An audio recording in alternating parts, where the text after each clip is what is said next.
Баршаңызға сәлем, арнама қош келдіңіздер. Менің есімім Назира. Бүгін мен сізбен осылай бір кереметтей гуляш пісірудің рецептісімен бөліскім келіп отыр. Союз кезінде естеріңізде болса, гуляштың дәмі деген өте керемет болатын. Мен сол кездегі рецептпен сіздерге пісіріп көрсеткім келіп отыр. Дәмі де сондай өте керемет, қою болып пісетін гуляш. Менімен бірге осылай жасап көріңіздер. Видеомды соңына дейін қарап, қолдап қойсаңыз, қатты қуанып қалар едім. Өте керемет, жылдам дайын болатын ас бұл, және де ең бастысы үйдегі бар азық-түлікпен жасай салуға болады. Орысша айтқанда жаңағы бюджетный рецепт дейді ғой. Сол сияқты үйдегі бар азық-түлікпен жасауға болады. Бұл тағамды дайындау үшін маған тауықтың еті қажет болды, және де сәбіз, жуа, қызанақ керек болды. Ең алдымен мен етімді осылай турап аламын. Шілей майда қылмай, онша үлкен қылмай, орташа үлкендікте жақсылап етімді турап аламын.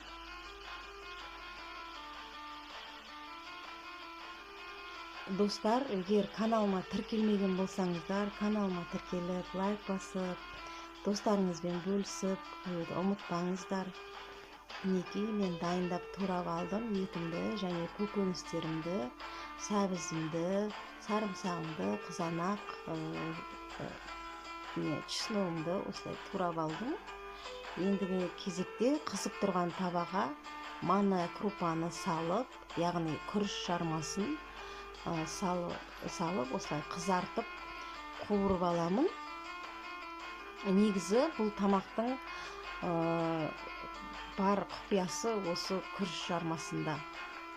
Осы күріш жармасын қызартып қуырып алып, бөлек ыдысқа салып алып қоямын.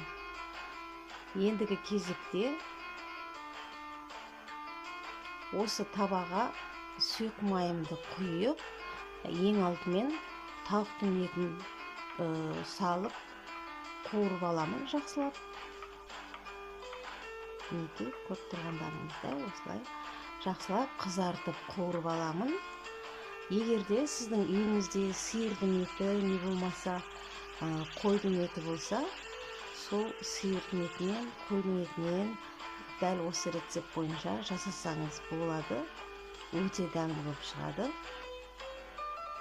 Мен үйдегі бар азық-түлікпен жасай салдым. Холодильникті ашып қарасам, тауықтың еті тұр екен. Соны алдым да судан енді жасап жатырмын. Осылай қызартып, тауықтың етін қызартып, осылай қуырып аламын. Қызартып қуырып болған соң, келесі кезекте үстіне жуаны салып, 1-2 минут тағы да қуырамын. Достар, ой пікіріңізді комментарий бөлімінде қалдырып қойсаңыз болады. Және де болашақта тағы да қандай рецепттер күтесіз, соны жазып қойсаңыздар тіпті жақсы болар еді. Сіздердің пікірлеріңіз мен үшін өте маңызды. Келесі кезекте сәбізді салып, тағы да 1-2 минут қуырып аламын. Онша көп қуырып жібермеуге кеңес беремін. Ішіндегі көкөністер езіліп кетпесін. Шамалы сол 1-2 минуттан қуырып.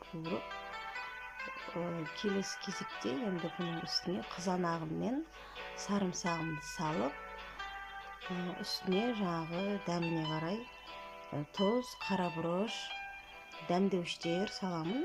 Енді дәмдеуіштер онда өз қалауларыңыз бойынша өздеріңіз қандай дәмдеуіш жақсы көресіздер, соны салсаңыздар болады. Мендегі тауықтың етіне арналған дәмдеуіш және де прованский травы деген дәмдеуішті қостым. Өте дәмді болып шығады, маған өзіме ұнайды. Сосын бәрін салып болған соң жақсылап араластырамын. Араластырып, бетін жауып, шамамен 1-2 минутқа бұқтырып қоямын. мінекей тура осылай дайындасаңыздар, сіздің де тағамыңыз өте дәмді болып шығатынына мен сенімдімін. Видеомды соңына дейін қараңыз, осылай менімен бірге жасап көріңіз. Енді бұқтырып алған енді көкөністерімді осылай бұқтырып пісіріп алған соң, үстіне қайнаған суды құйып, бетін жауып, баяу отта қайнатып, бір жарты сағат қайнатып пісіріп аламын. Мінекей менің гуляшым қайнап жатыр. Қараңыздар, қандай керемет, түрінің өзі бір тәбетті ашатын тағам ғой мынау. Енді гуляшым пісіп жатқанда мен гарнирін пісіріп алатын боламын. Мен гарнирге лапша алдым. Енді гарнирге мысал үшін картофельный пюре, гречка, күріш пісірсеңіздер де болады, ол өздеріңіздің қалауларыңызға қарай, және макарон пісірсеңіздер де болады. Мен осындай лапшаны алдым. Мінекей мен гуляшым пісіп дайын болды. Ендігі кезекте бағана қуырып алған күріш жармасын қосамын. Қосып, жақсылап араластырып,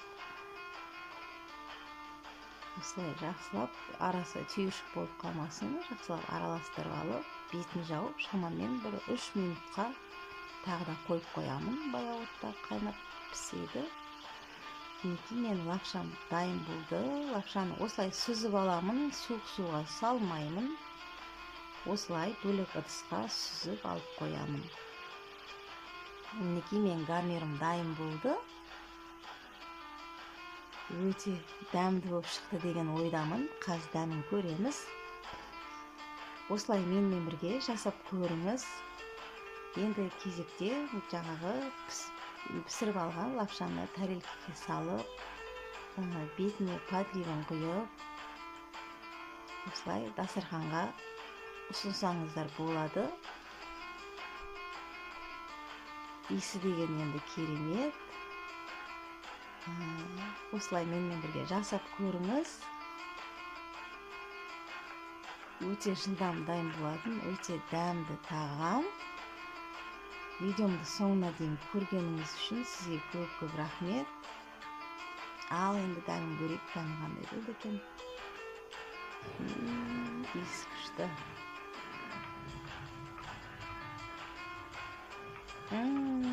Дәмі деген керемет. Осылай жасап көріңіздер міндетті түрде. Бұл енді баяғы біздің жастық шағымыздың дәмі ғой, былайша айтқанда. Арнамда кездескенше сау саламатта болыңыз.